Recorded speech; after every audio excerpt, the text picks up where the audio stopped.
Hey guys, this is शाश्वत और आज की वीडियो में हम बात करने वाले हैं 10th बोर्ड का जो टर्म 2 है उसके लिए सोशल साइंस में हमारा क्या स्ट्रैटेजी होना चाहिए।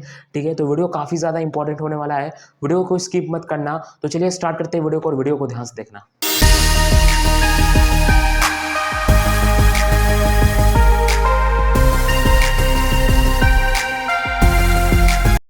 तो सबसे पहले यार जो आपका टर्म 2 है वो मार्च में होगा। ठीक है, तो अभी आपके पास कुल मिला के 1 महीना समय है। अब आगे क्या होगा यार कुछ किसी को पता नहीं है। ठीक है, तो आप मान के चलो कि आपके पास कुल 1 महीना समय है, फुल 1 मंथ है। ठीक है, तो इस 1 महीना के अंदर हम ऐसा क्या स्ट्रैटेजी बनाए सोशल साइंस के अंदर कि हम काफ़ी बढ़िया नंबर लेके आए। बिकॉज सोशल साइंस क्या होता है, बहुत सारे स्टूडेंट का एक वीक पार्ट होता है या थोड़ा सा बोरिंग पार्ट होता है। तो मैंने सोचा कि इसके ऊपर एक वीडियो बना दिया जाए। ठीक है, एंड काफ़ी बढ़िया स्ट्रैटेजी मैंने प्लान किया है यार। पूरा एक रोड मैप है कि आपको किस तरीके से करना है। ओके, एंड सबसे पहले तो यार जो आपका टर्म 1 में जो भी दुख है या आपके कम नंबर आए या आपको एक रिग्रेट फील होता है, उस सारी चीज़ को भूल जाना है। ठीक है, केवल अभी टर्म 2 के ऊपर फोकस करना है। बिकॉज अभी भी समय है यार, अभी भी आपके पास एक बढ़िया अपॉर्चुनिटी है। अगर आप अभी भी फोकस करते हो, आपके पास अपॉर्चुनिटी है। अगर आप उसको ग्रैब करने का कोशिश करते हो तो काफ़ी बढ़िया नंबर लेके आ सकते हो। ठीक है, पूरा फुल फोकस करो यार टर्म 2 के ऊपर, दम फोड़ दो जनाब। एंड आपको क्या करना है, थोड़ा सा मैं आपको पेपर का स्ट्रक्चर बता देता हूँ। ठीक है, पेपर का आपका स्ट्रक्चर कैसा रहेगा। तो आपका पेपर 40 नंबर का होगा, 2 घंटा का समय होगा, पता है आपको।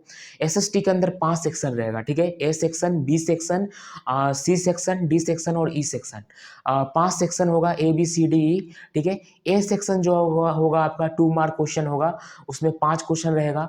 जो बी सेक्शन होगा आपका 3 मार्क होगा, जिसमें 2 क्वेश्चन होगा। और जो सी सेक्शन आपका होगा वो 5 मार्क क्वेश्चन होगा, जो कि 2 क्वेश्चन उसमें होगा। और डी सेक्शन जो है थोड़ा सा नया पैटर्न पे है यार, केस बेस्ड। ठीक है, केस बेस्ड इस बार नया थोड़ा जुड़ा है। ठीक है, इसमें क्या होगा कि आपका जो सिलेबस है, जो चैप्टर से, उसी चैप्टर में से शॉर्ट पैसेज निकाल के एक्सट्रैक्ट करके और उसके ऊपर 4 क्वेश्चन होगा, उस पैसेज के ऊपर शॉर्ट पैसेज होगा। ठीक है, एक क्वेश्चन 1 नंबर का, तो 4 नंबर का 4 क्वेश्चन होगा। ठीक है, तो वैसा 2 केस बेस्ड आपको देखने को मिलेगा डी सेक्शन के अंदर। ठीक है, 8 नंबर का। और ई जो सेक्शन होगा आपका, ई सेक्शन, वो मैप वर्क होगा। 3 नंबर का मैप आएगा। ठीक है, उसमें 2 नंबर का ज्योग्राफी होगा और 1 नंबर का हिस्ट्री होगा जनाब। तो काफ़ी बढ़िया पैटर्न है आपका एसएसटी के पेपर का। ठीक है, और उसके बाद क्या करना है आपको कि पेपर आपका जो है पूरा सब्जेक्टिव है। तो एक चीज़ आपको माइंड में लेके जाना है, आपको पेपर में कोई क्वेश्चन छोड़ के नहीं आना एग्जाम में। ठीक है, आपको सारे क्वेश्चन अटेम्प्ट करके आने हैं। बिकॉज एमसीक्यू तो है नहीं यार। एमसीक्यू क्या होता है ना, कि अगर एमसीक्यू होता है तो आपको आता है तो आप बनाओ, वरना छोड़ दो। ये सब्जेक्टिव है गाइस, आपको कोई भी क्वेश्चन छोड़ के नहीं आना है। सारे क्वेश्चन को अटेम्प्ट करके आओ, फोड़ के आओ, आग लगा के आओ जनाब। ठीक है, सारे क्वेश्चन को, अगर कोई क्वेश्चन आपको मान लो पूरा नहीं आता है, कुछ उसके बारे में, आपको उस कंटेंट के बारे में अगर आपको थोड़ा भी आइडिया है तो आप उसको लिख दो। ठीक है, आप उसको छोड़ के मत आओ, आप उसको लिख के आओ। कुछ नंबर तो जरूर मिलेगा यार, कोई क्वेश्चन छोड़ के नहीं आना है, सबसे पहली बात। ओके, ठीक है, सब्जेक्टिव पेपर है, पूरा फुल फायदा उठाओ। ओके, अब ये हो गया, इसीलिए मैं कह रहा हूं कि आप पूरा टर्म 2 के ऊपर फोकस करो। मानो चाहे ना मानो, अब तक के आपके सबसे अधिक नंबर आएंगे। ठीक है, टर्म 1 में जो भी हुआ गया भाड़ में, अभी टर्म 2 में फोकस करो। ओके, अब क्या करना है ना, आपने अगर पहले एनसीईआरटी पढ़ रखा है तो आपको कंटेंट का बहुत ज़्यादा समझ हो जाता है। हाँ यार, हमको मेनली पढ़ना क्या है, हिस्ट्री, ज्योग्राफी, सिविक्स, इकोनॉमिक्स में हमको पढ़ना क्या है, मैंने पूरा फुल कंटेंट का समझ हो जाता है। ठीक है, चैप्टर्स के बारे में पता चल जाता है। ठीक है, तो आपको, अगर आपने पहले एनसीईआरटी पढ़ रखा तो आपको बहुत फायदा होगा। ठीक है, अगर आपने नहीं पढ़ा है तो अब देखो यार, अब रोने धोने से काम नहीं चलेगा। ठीक है, अब आपको जो मैं बोलूंगा उसके ऊपर फोकस करना होगा। अब एनसीईआरटी पढ़ने का समय नहीं है।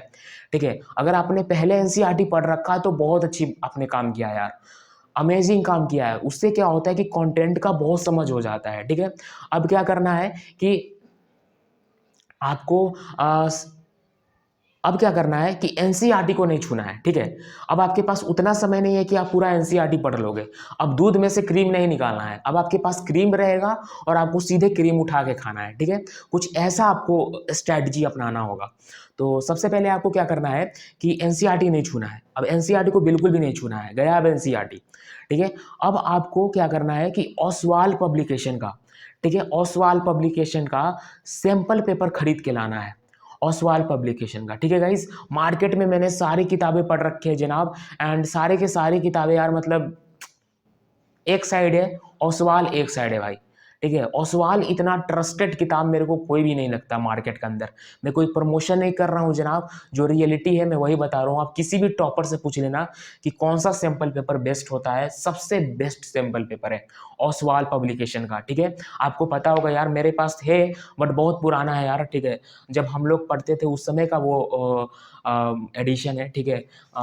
रुको मैं आपको दिखा देता हूँ, थोड़ा वेट करो। ये आप देख रहे हो ना, ओसवाल पब्लिकेशन का आता है, ठीक है, ओसवाल पब्लिकेशन का, ठीक है।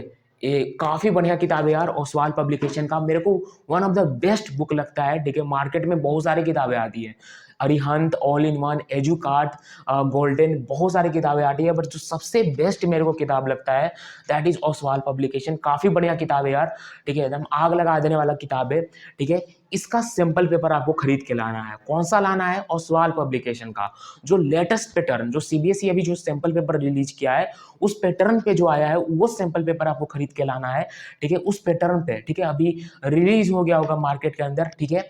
अगर रिलीज हो गया होगा तो मैं नीचे में डिस्क्रिप्शन में लिंक डाल दूंगा, ठीक है। वो सैंपल पेपर आपको खरीद के लाना है, लेटेस्ट वाला। और उसमें क्या होता है कि आपको 10 सैंपल पेपर होता है, ठीक है। 10 सैंपल पेपर रहता है, 5 सॉल्व होता है, 5 अनसॉल्व होता है। और जो उसका फर्स्ट सैंपल पेपर होता है, जो सीबीएसई जो लॉन्च करता है वही रहता है सेम टू सेम, बाकी सब डिफरेंट रहता है, ठीक है। और उसमें एक और चीज़ मेरे को क्या अच्छा लगता है कि उसमें माइंड मैप होता है, जो कि काफ़ी हेल्पफुल होता है यार, ठीक है। और क्विक रिवीजन होता है, चैप्टर का क्विक रिवीजन होता है, ठीक है। तो मान लो आपको कुछ प्रॉब्लम हो रहा है, अगर किसी ने एनसीईआरटी नहीं पढ़ा है तो आप वो क्या कर सकते हो कि आप उसका क्विक रिवीजन देख सकते हो, ठीक है। काफ़ी बढ़िया चैप्टर, हर चैप्टर का क्विक रिवीजन रहता है शुरुआत में, ठीक है। ये उसका एक बहुत अच्छा फायदा होता है, और माइंड मैप भी होता है आपका,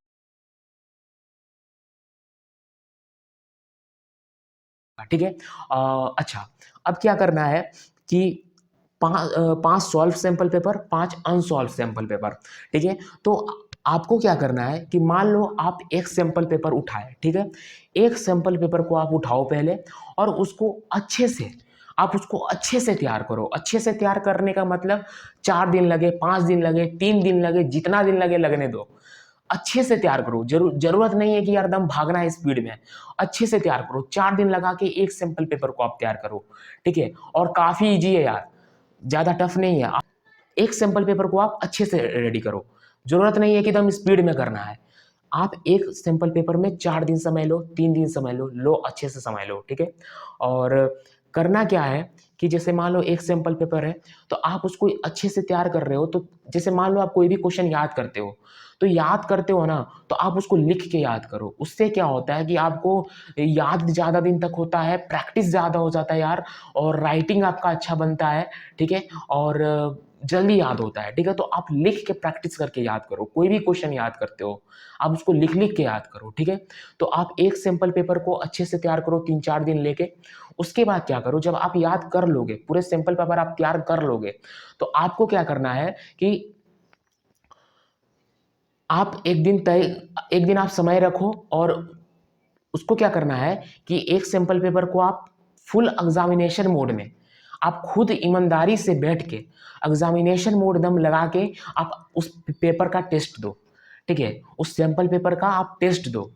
जैसे मान लो आप एक सैंपल पेपर तैयार किए अच्छे से 4 दिन में। अब क्या करना है कि उस सैंपल पेपर को आप एक पेपर में उतार लो, सारे क्वेश्चन को, ठीक है।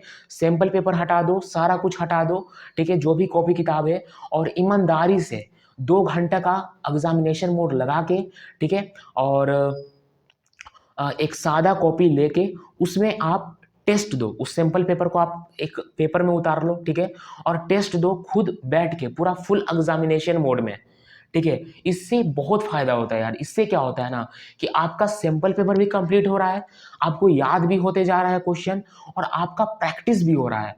आपको आदत लग रहा है यार कि हाँ हमको 40 नंबर का पेपर है, 2 घंटा में देना है। एक उससे अच्छा खासा एक्सपीरियंस हो जाता है। समझ रहे हो मैं क्या कह रहा हूँ? तो आपको सारे सिंपल पेपर के साथ ऐसे ही करते जाना है। आप एक सिंपल पेपर को तैयार करो और उसको एग्जामिनेशन मोड में खुद ईमानदारी से बैठ के आप उसका एग्जाम दो घर पे बैठ के, ठीक है। सारा कॉपी किताब हटा दो, सब कुछ, समझ रहे हो। इससे बहुत फायदा होता है यार, इससे बहुत फायदा होता है। मल्टी मल्टी इसका मल्टी आपको फायदा देखने को मिलेगा, मल्टीपर्पस है।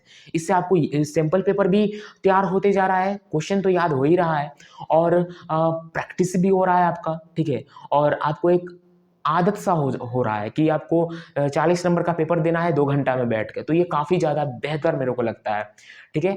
और सारे सैंपल पेपर को आप ऐसे ही तैयार करो, इसी वे में, इसी प्रोसेस से आप कंप्लीट करो, ठीक है। आपको मानो चाहे ना मानो काफ़ी बढ़िया नंबर आएगा यार, ठीक है। जो लोग कहते हैं ना कि नोट्स कर लो, ये कर लो, वो कर लो, बोलने दो यार, आप ये कर लो, काफ़ी बढ़िया रहेगा, ठीक है। सबसे बेस्ट तरीका मैं बता रहा हूँ, और वन ऑफ द बेस्ट तरीका है। और आपको ओसवाल के अलावा और कोई भी सैंपल पेपर नहीं पढ़ना है, केवल ओसवाल लाना है, ठीक है। सारे सैंपल पेपर को इसी तरीका से आप कंप्लीट करते जाओ, मानो चाहे ना मानो काफ़ी बढ़िया नंबर आएगा। मैं अपने समय में ऐसे ही करके गया था एंड मेरे 80 में 75 नंबर आया था। स्कूल वाले ने मेरे थोड़े कम नंबर दिए थे, 20 में 16 ही नंबर मेरे को दिए थे, जिसके कारण मेरे को 100 में 91 नंबर आया था। एंड मैंने यही प्रोसेस फॉलो किया था यार, काफ़ी बढ़िया नंबर आया था, ठीक है। तो ये था आपका ओवरऑल स्ट्रैटेजी जो आपको करना है यार एसएसटी के अंदर। अगर अच्छा नंबर लाना है तो ये करना होगा आपको, और याद करते हो ना आप कोई भी क्वेश्चन, तो आप लिख लिख के प्रैक्टिस किया करो, वो काफ़ी बढ़िया एक तरीका होता है, ठीक है। एंड बस यार ऑल ओवर यही स्ट्रैटेजी था।